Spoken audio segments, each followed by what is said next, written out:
Israel आणि America या युद्धाचा परिणाम सध्या भारतातील गॅस व्यवस्थेवर झालेला पाहायला मिळतोय. कारण की घरगुती गॅस सिलेंडर असेल आणि व्यावसायिक गॅस सिलेंडर असेल याचा जो पुरवठा आहे तो सध्या अनेक ठिकाणी थांबलेला आपल्याला पाहायला मिळतो. त्याचमुळे नागरिकांची गैरसोय झालेली पाहायला मिळते. मी सध्या आलो पुणे जिल्ह्यातील चाकण या ठिकाणी पाहतो की कशाप्रकारे सध्या गॅस सिलेंडर नेण्यासाठी नागरिकांनी मोठ्या प्रमाणामध्ये वितरण कंपनीच्या बाहेर खरं तर रांगा लावलेल्या आपल्याला पाहायला मिळते. एकीकडे जिल्हाधिकारी यांनी खरं तर 96 तासामध्ये गॅस सिलेंडर सुरळीत पुरवठा करावा, त्यासोबत ऑनलाईन पद्धतीने जो OTP त्या OTPद्वारे पुरवठा करावा अशा निर्देश दिले असताना कोणी खरं तर वितरण कंपनीच्या बाहेर रांगा लावू नये अशा प्रकारच्या सूचना खरं तर पुरवठा विभागाने दिलेल्या आपल्याला पाहायला मिळते. मात्र जे वितरक आहेत त्या वितरकांच्या बाहेर सध्या या ठिकाणी पाहतो की भल्या मोठ्या मोठ्या रांगा लागलेल्या आपल्याला पाहायला मिळते. या ठिकाणी जवळजवळ 1 किलोमीटरपेक्षा जास्त लाईन सध्या लागलेली आपल्याला पाहायला मिळते. कारण की घरातील गॅस सिलेंडर मिळावा हीच भूमिका खरं तर प्रत्येक ग्राहकाची असल्याचं आपल्याला पाहायला मिळतं. नक्की परिस्थिती काय आहे आपण या ठिकाणी जाणून घेणार आहोत. दादा, खरं तर तुम्ही या ठिकाणी आज किती वाजता सकाळी आलात? गॅस पुरवठा कसा सुरळीत आहे?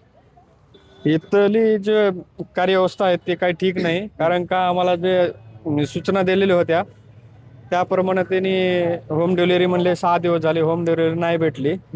आणि उद्या आणि परवाला पण ऑफिस बंद आहे. आता काय करायचं आम्हाला काही सुचत नाही. तुम्ही सकाळी किती वाजता आलात? कारण जिल्हाधिकाऱ्यांनी सांगितले की 96 तासामध्ये हा गॅस पुरवठा हा घरपोच करावा.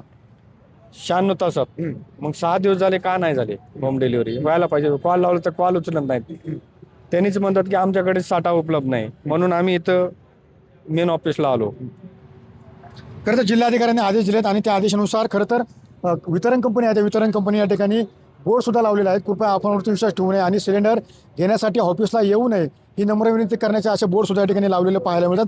मात्र एकंदरीत जे ग्राहक आहेत त्या ग्राहकांनी गॅस सिलेंडर मिळावा यासाठी या ठिकाणी रांगाची लावलेलं पण काय सध्या घरातली परिस्थिती आहे? गॅस सिलेंडरची परिस्थिती घरामध्ये काय? बघा, नंबर लावून आमचे 4 दिवस झाले आणि गॅस आला नाही म्हणून आम्ही सकाळी 6 वाजेपासून इथं गॅसचे नंबर लावून उभा आहे. आता म्हणले गाडी एक येणार होती पण ती काही आता लोक आली नाही. आता बघू दुसरी गाडी आली तर ठीक आहे, नाही तर मग असंच जावं लागेल. पण घरामध्ये आता सध्या गॅसची परिस्थिती काय आहे? तुमच्या घरामध्ये गॅस शिल्लक आहे काय? आमच्या घरामध्ये गॅस शिल्लक नव्हता. मी 2 किलो गॅस भरून आणला होता ब्लॅकनं, 400 रुपये किलोने. ही आता सध्याची कंडिशन चालू आहे. ब्लॅकनं गॅस भेटतो पण 400 रुपये किलो भेटतो, परवडणार नाही तेव्हा.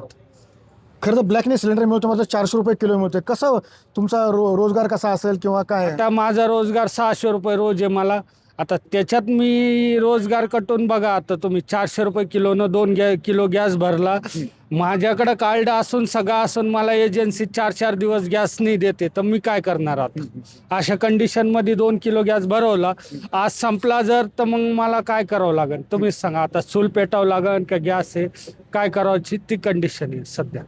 नक्कीच पाहिलं की चाकण ही मोठी औद्योगिक वसाहत आहे. या वसाहतीमध्ये राज्यासह इतर राज्यातून सुद्धा या ठिकाणी नागरिक खरं तर नोकरीनिमित्त आलेले असतात. मात्र या ठिकाणी रोज 600 रुपये आणि गॅस ब्लॅकने घ्यावा लागतो 400 रुपयांनी अशी खेदजनक भूमिका खरं तर या ठिकाणी पाहायला मिळते.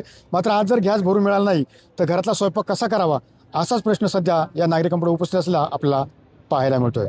त्यावर अभिषेक स्वामी, सुनील जगे, TV9 मराठी, चाकण, पुणे.